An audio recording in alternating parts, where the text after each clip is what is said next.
Olá, amigos da TV Justiça, já está no ar mais uma edição do programa Direitos Sem Fronteiras.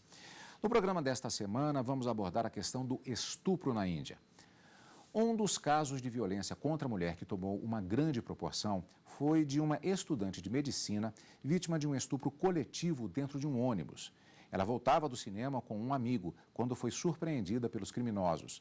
Esse caso bárbaro é retratado em um documentário chamado Filha da Índia. Vamos assistir a um trecho deste material. According to the latest government figures, one woman is now raped in India every 20 minutes.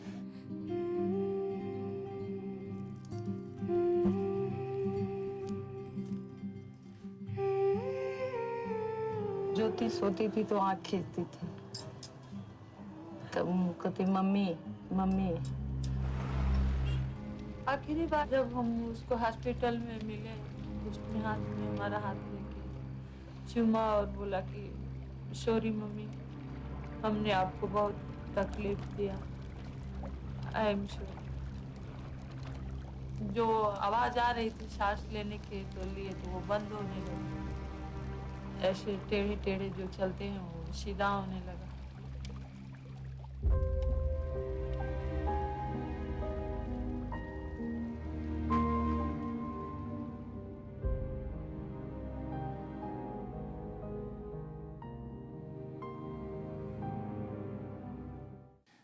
Teremos outros trechos deste documentário ao longo do programa de hoje. E para conversar sobre a incidência do estupro na Índia, eu recebo aqui nos estúdios da TV Justiça a mestre em Direito, Estado e Constituição e pesquisadora de Direitos, Daniela Souza. Também conosco a professora de Antropologia e pesquisadora em Violência contra Mulheres e Violência Sexual, Lia Zanota. Agradeço muito a presença de ambas aqui nos estúdios da TV Justiça para falarmos a esse tema que, sem dúvida alguma, é forte. Essas imagens do documentário, vimos apenas uma parte, elas ilustram um caso específico, mas que, infelizmente, ele retrata uma realidade que atinge a mulheres, milhares de mulheres no mundo todo, na verdade, não apenas na Índia. Mas lá se transformou em um fenômeno de uma determinada proporção que tem criado essa repercussão em todo o mundo. Existe uma nova legislação a partir deste caso, a partir de 2013. Isso significa que houve uma importância, digamos assim, especificamente no caso, neste caso bárbaro, que levou à criação dessa nova legislação? Podemos encará-lo dessa forma? Vou começar com a professora Daniela e, na sequência, a professora Lia. Bom, inicialmente, realmente é um fato, né, muito grave, a violência sexual contra a mulher. E esse caso específico que aconteceu em 2012, que repercutiu muito em 2013, levou a uma mobilização social muito intensa, né? Então, a sociedade realmente se manifestou, protestos, pessoas indo às ruas, como nunca na história havia né, acontecido. Então, é claro que a partir dessa mobilização social, dessa revolta mesmo da sociedade em relação a esse fato, houve uma rápida, um processo legislativo rápido para a mudança da tipificação do crime de estupro na Índia, que aconteceu, na verdade, em razão disso, mas em razão das demandas sociais, né, do próprio clamor que a sociedade, naquele momento, demonstrou em relação a esse fato, mas não só o estupro, né, a toda a questão de gênero e de violência contra as mulheres. Professora, dentro da mesma linha ainda, não modificando a pergunta, na verdade só acrescentando um ponto a mais, do ponto de vista até mesmo antropológico, eu acho que isso causa uma certa perplexidade em algumas mentes, na medida que 2013 é muito recente e é uma situação que foi revelada num determinado tipo de proporção, que fica até difícil um pouco a compreensão, esse estágio de coisas ainda existir no mundo. Como pode ser explicado isso? A história de longa duração da Índia é uma história de longa duração com muita desigualdade social. Ou seja, isso não quer dizer se é mais ou menos, mas ela tem uma lógica de uma desigualdade em que você tem aqueles que são acima, que são aqueles que são quase que espiritualmente melhores, prestigiados, e você tem a classe Dalit, que são só tomando as duas assim, em que você inclusive não pode se tocar, e só os Dalit tomariam as questões, por exemplo, de sujeira, de limpeza, de comida, enfim. Então, a diferença é muito grande e toma conta na aparência e na história das famílias. E o que acontece? A longa duração na Índia, as mulheres são, além das diferenças de classe, as mulheres são ditas, como eu digo, lembra-te um pouco o Brasil, protegidas. Mas elas são protegidas e elas são controladas de uma forma que perdura mais na Índia, que é, as mulheres não poderiam sair à noite sozinhas, a não ser por irmão, acompanhado de um irmão, de um marido. Então, você tem uma longa duração em que as mulheres não têm direitos, a não ser de ser protegidas. Mas protegidas é que elas são controladas. Então, essa jovem, na verdade, ela estava simplesmente... Era o momento em que ela ia sair, começar a fazer a residência médica. Então, ela disse, é o último dia que eu posso não fazer, enfim, ir ao cinema. Ela vai com um amigo e não poderia ter ido à noite. E por aí começa o estupro, porque ela estava com um amigo, ou seja, se coloca que ela é uma mulher desonrada. Por aí ela pode ser estuprada. E o foi violentamente. A professora falou a respeito desse fenômeno da longa duração. Na verdade, são formas culturais retrógradas, podemos dizer assim, eu acredito, a professora me corrija, que na verdade estão muito presentes, inclusive no Brasil. Com certeza. Quando eu falo em tradição de longa duração, é que não está só na memória social dos indivíduos, mas ela está na memória social, nos sentimentos, nas emoções, nas expectativas do que é um homem e do que é mulher. Ela é de longa duração, ela está incorporada. Mas é importante dizer que ela está incorporada também legalmente, ou seja, a longa tradição na Índia, as mulheres, na própria legislação, elas não têm direitos.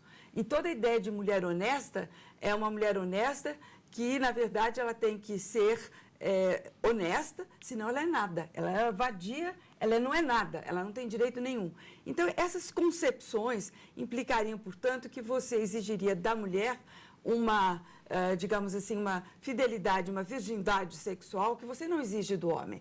E um poder de se dirigir, ir ao público ou não, que é completamente diferente. Então, a gente pode ver aqui no Brasil, olhando esse caso, ele também tem essa longa duração. Você tem a longa duração em que você tem até 1830, quando aparece o Código do Brasil já independente, e que fecha as ordenações filipinas, e que o homem poderia matar sua mulher se adúltera. E o período todo, o homem podia castigar fisicamente as mulheres. Então, isso é legítimo. Então, essa é a diferença entre a violência contra os homens e a violência contra as mulheres. Ela é horrível, mas uma foi legitimada, a outra não. A violência contra os homens jamais foi, vocês podem fazer isso. Mas a das mulheres, sim, vocês podem castigar fisicamente. Cabe à mulher amoldar-se à vontade do homem em tudo que for justo e honesto. Só que quem é que dizia que era justo e honesto? Os homens. Então, esse poder pátrio faz com que tanto homens quanto mulheres entrem numa cultura em que ela, por um lado, quer ser protegida, mas, por outro lado, ela é, de fato, controlada. Então, esse controle, esse fazer obedecer, implicou que hoje nós temos uma larga violência física. E temos uma outra coisa também, que é o estupro no Brasil também, tão importante, tão forte. Porque você tem aí uma dupla leitura, que eu digo assim, o estupro é a coisa mais hedionda do ponto de vista da longa duração das famílias brasileiras, é que se for feito um estupro contra alguém da sua família, estupro é hediondo, ponto. Se for um filho da minha família que estupra uma mulher na rua, nada, é vadia, porque ela é vadia. Se for dentro do campus universitário, é porque foi consentido. Dá uma bebidinha, faz isso, etc. Então, nós temos hoje, no Brasil, nos campos universitários, uma movimentação de jovens contra estupros que acontecem no campus, como também assédio sexual, que não é tão violento quanto o estupro, mas que está movimentando os jovens brasileiros. Então, isso é de longa duração. A mulher pode ser, é um objeto sexual, se evadir, se está provocando tal, tudo é a mulher que provoca, os homens não. Então, eu acho que essa é uma questão de longa duração que permeia, infelizmente, muitas culturas. Tem suas lógicas diferentes, a Índia não é o Brasil não é a Índia, mas você tem, apesar das diferenças, profundas semelhanças. Nós vamos para um rápido intervalo e já voltamos com o nosso programa Direitos Sem Fronteiras desta semana.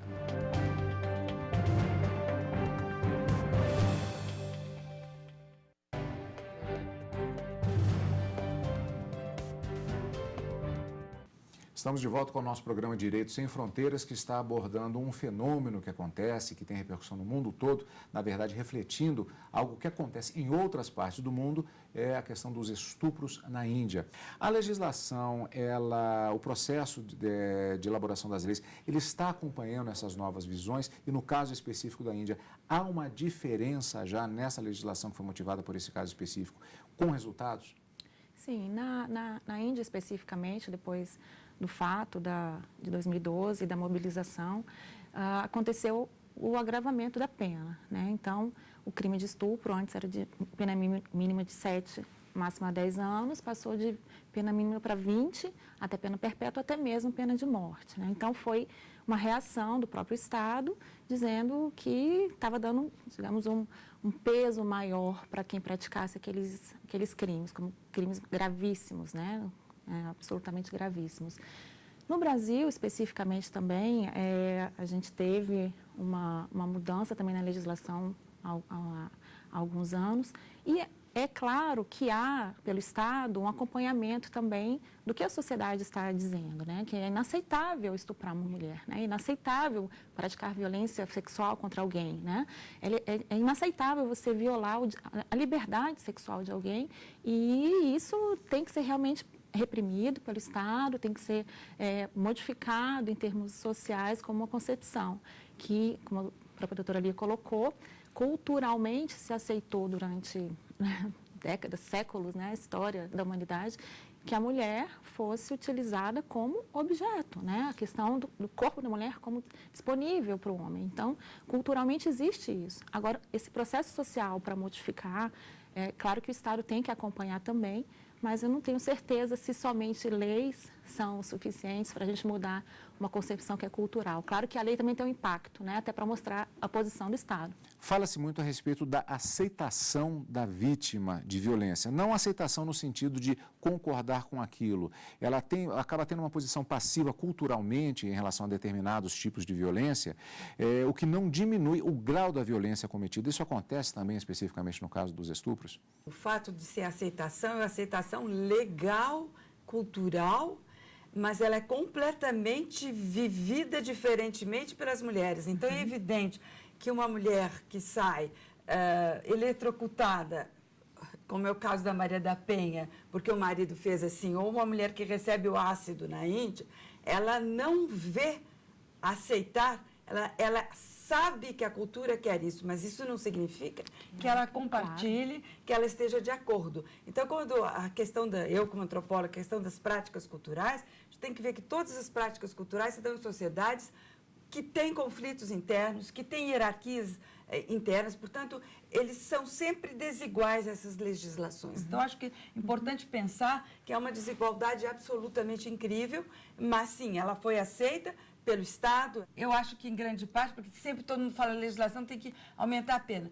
Tem que aumentar a punibilidade com as penas já existentes, ou, se for o caso, quando é o caso, aumenta ou não, mas o importante é não deixar impune. Professora, deixa eu aproveitar esse gancho justamente para chamar mais um trecho do documentário Filha da Índia, que é justamente a parte em que temos a apresentação do argumento, da forma de pensar, que é demonstrada na montagem do argumento pelo advogado de defesa dos estupradores. The lady, on the other hand, we can say the girl or woman are more precious than a gem, than a diamond. It is up to you how you want to keep that diamond in your hand. If you put your diamond on the street, certainly the dog will take it out. You can't stop. Professora, isso não tem uma relação, essa forma de argumento, aquilo que foi dito no primeiro bloco a respeito da, entre aspas, proteção, que no caso do Brasil a própria legislação fazia, a questão do teor do mantedo, a mulher colocada como se honesta estando num pedestal, se, portanto, ficando exposta, como ele disse, o cachorro vai pegar. Não é uma forma de pensamento que nós já vimos antes, professora? Isso reflete bem isso? Ele fala de uma força incrível, dizendo que se é um diamante, se você coloca no templo, ele é belíssimo. Se você coloca na rua, qualquer cachorro pega. Então, ou seja, não tem valor. E aí me lembro também de um outro caso de estupro na Índia, em que se perguntaram para ele, mas como é que você foi estuprar uma menina de 4 anos na rua?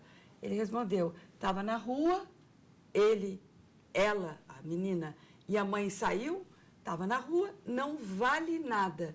Não vale nada, não importa que eu estuprei, porque ela não vale nada. Então, essa forma, eu diria, é de uma crueza e talvez de uma força que, sim, remete ao que se pensa muito ainda no Brasil, que você acha que estupro é uma coisa que é provocada pelas mulheres, que elas, etc., mas que você vendo na Índia, você vê a dimensão disso. Ele tem certeza que não vale nada, enquanto que eu, nas minhas entrevistas que eu fiz com já com estupradores, eles dizem assim, um dia eles me diziam, ela fez porque quis, claro, ela tinha dito assim, olha, eu quero manter minha vida, para isso eu faço o que você quiser. E aí ele me disse na entrevista, não, ela fez porque quis. Ou seja, eles jogam um jogo um pouco menos bruto, para nuançar e dizendo que ela quis. Aqui na Índia, às vezes, não, se sabe que não quer, mas que se tem o direito.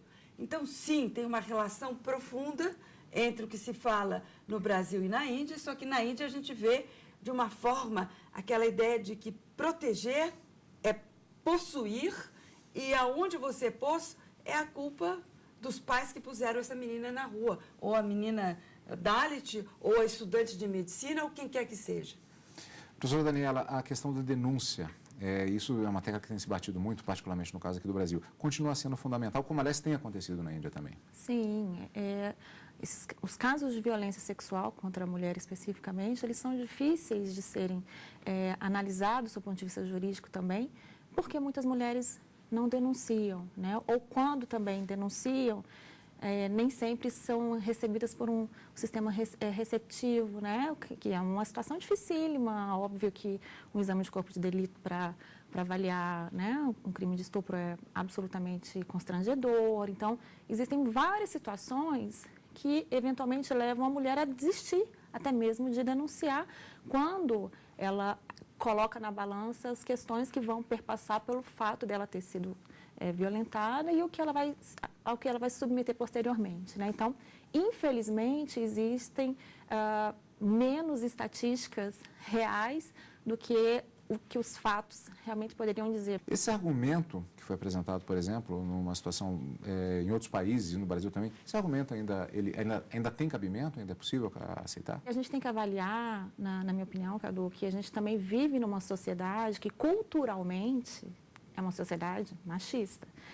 Mas há uma evolução, é esse o ponto? Sim, há uma evolução, mas os novos pensadores e a própria mudança de concepção em relação ao papel da mulher, a independência da mulher, a subjetividade da mulher no mundo, né? Isso mudou, claro que mudou. Porém, nós ainda convivemos com pessoas que têm o pensamento ainda com a concepção antiga. Sim, nós evoluímos muito, espero que cada vez mais, mas ainda temos muita complicação, porque se usa a questão da independência, do consentimento.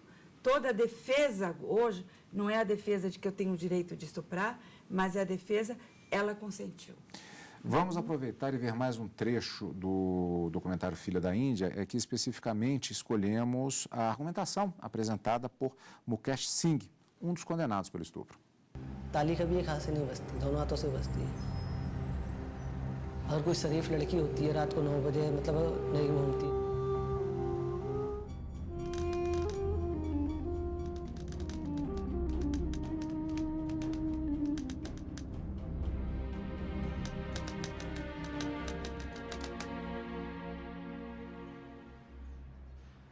जितनी 15-20 मिनट गाड़ी चली है मैंने चलाई थी। लाइटें बंद कर दी थी उन्होंने। भाई था मैं, जिस लड़की को मारा था जाके वो सीटों के बीच में छुप गया बस।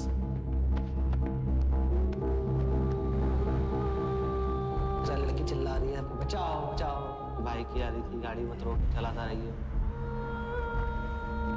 भाई को फिर मारपीट के पीछे ले गए, हाथ आ जा रहे थे बारी बारी से ही, जुनैल और राम सिंह।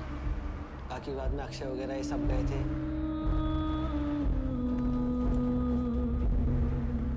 उन्होंने बोला मर गई, इसे फेंको जल्दी नीचे। ये